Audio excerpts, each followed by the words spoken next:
So you've got your new Onkyo AVR and you're ready to fire up Dirac Live, or maybe you have a different receiver or processor that also has Dirac Live, and you get it all set up and you're ready to calibrate and you get everything going, and then you get the dreaded low signal to noise ratio error message. And you're frustrated because your room is dead silent. There's no AC running, there's no fans running, there's nothing, there's no noise.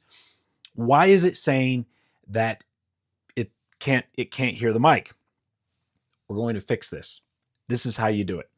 So I've got here my screen that I'll share with you. This is the Dirac Live program. I've already connected it up to my Onkyo TX-RZ50 receiver. And now at this point, you select which microphone you're going to use. Now it comes, the receiver comes with a microphone, the little puck mic. If you're using that, then you would select this built-in microphone.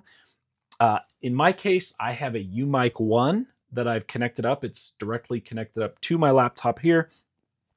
So if you have something like this, then you would select this microphone. Now, this is critical. Make sure you upload the calibration file that came with your microphone. If you don't have the calibration file, you go to their website, put in the serial number, you'll be able to get it. And then to upload it, so you right click in this area right here, and then you hit load file, and then it'll make it so that you can navigate to where the file is located. Now, you'll have two calibration files. One is just the standard calibration file, and the other is the 90 degree. You're going to want to use the 90 degree because the microphone is not pointed at the speakers. It's set up 90 degrees from the speakers. So after you've got that done, now we go to the volume calibration. It's down here in the lower right-hand corner. Now, this is where it trips people up. So if you don't make any changes to any of these settings and you just go straight to selecting what arrangement you're going to use, and then you start running the sound sweeps, the speakers are not going to be at a volume that the mic is going to be able to pick it up. So how do you know what to do, what settings to change right here? Well, first of all, the first thing to look at is down here. Hopefully you can see my cursor, but I'm down here in the lower left-hand part of the screen. You can see this number right here, and it's kind of bouncing all around. This is a live readout of what the noise floor here is in my room. Now I'm talking, so it's pretty high, but I'll stop talking and you'll see that it drops down.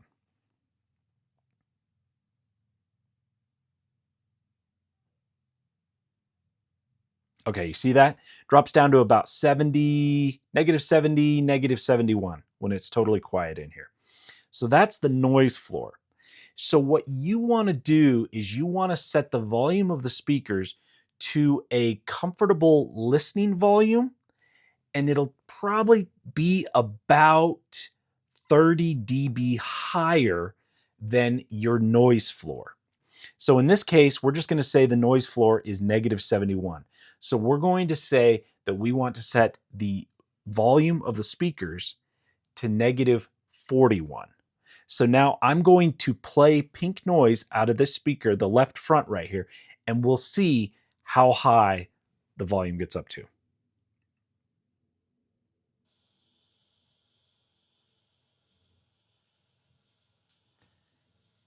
Now you see right there, -68.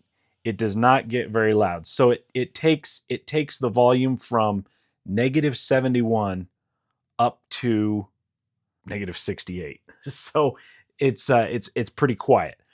So we need to boost the volume of that speaker. So I'm going to play the pink noise and then adjust the volume in real time, and you'll see, watch this live readout of the noise floor.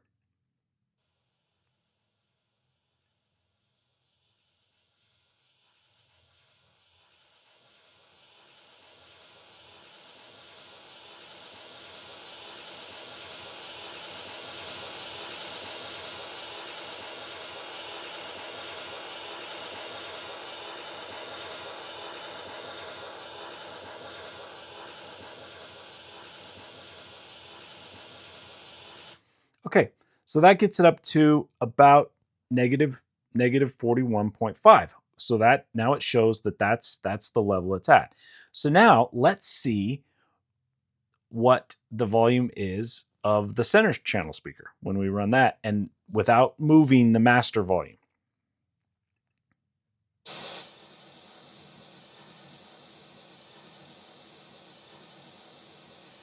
So it's about 1 dB quieter. So I'm going to boost the volume just about 1 dB.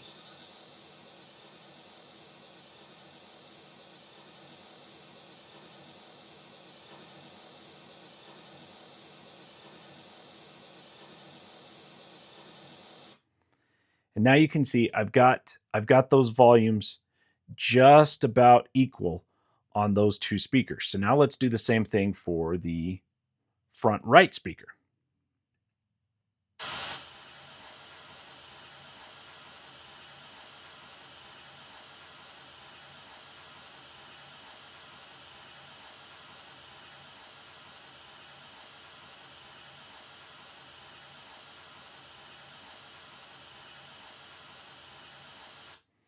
There we go. Okay, so that one I had to back off about half a dB to get that one about equal with the other two speakers. So now we're going to do the surround left. So that's going to be coming out of this speaker right here. So it's going to be blasting me right in my ear. But let's see what it does.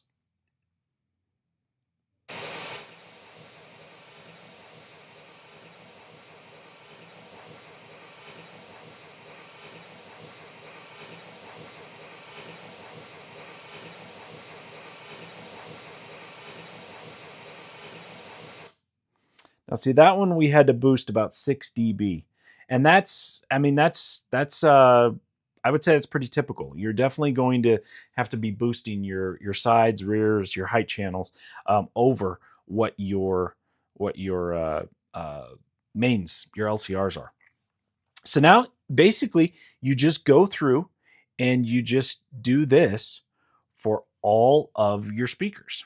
Okay, so now you can see that I've got all of the speakers set at a level where their actual output is about 30 dB higher than my noise floor.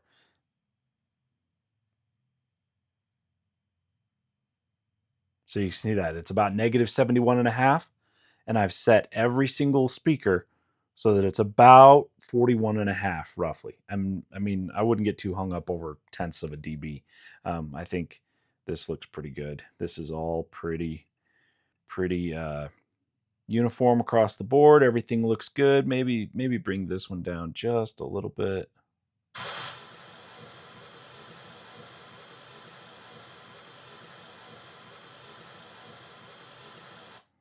Okay, 41.5.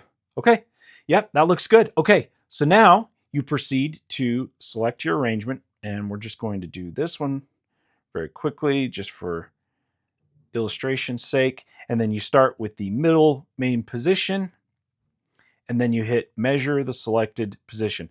And I always plug my ears during this because I don't want to damage my hearing.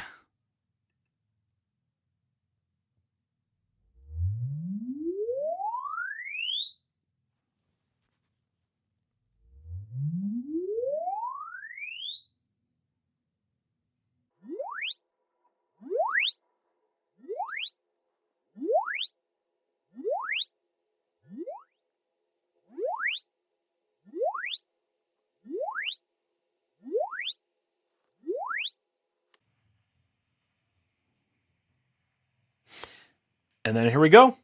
Position, main position, successfully measured. So it worked.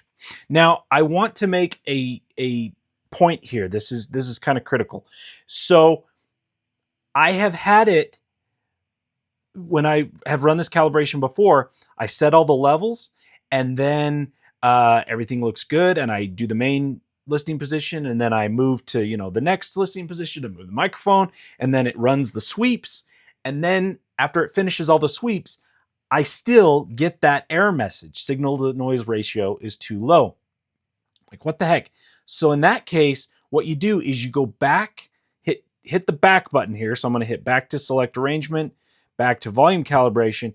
And then when I go back to volume calibration, what it's done is it's reset the master volume back down to the main level of like the default level. And I don't know if this is a bug in Dirac or what, but in that case, what I do, when that happens, it's only happened a couple times, but what I do is I just play the pink noise through like the front left speaker, and then I boost that master volume until I get that level up to 30 dB above the noise floor. And then I go back, and then you just go forward, go through it, and then it saves the measurement that you took. So you can see it, there's still a check mark in the main position. So it didn't delete that measurement that we've already taken. And so then you can move on to the next one, and then you hit measure selected position and move on to the next one. So if that happens where you get that error message after it has worked successfully, just go back to the beginning and move that master volume back up to where it should be. Like I say, I think that might be a bug in Dirac, but anyways, that's the solution if you encounter it. So hopefully this video is helpful, and thanks for watching.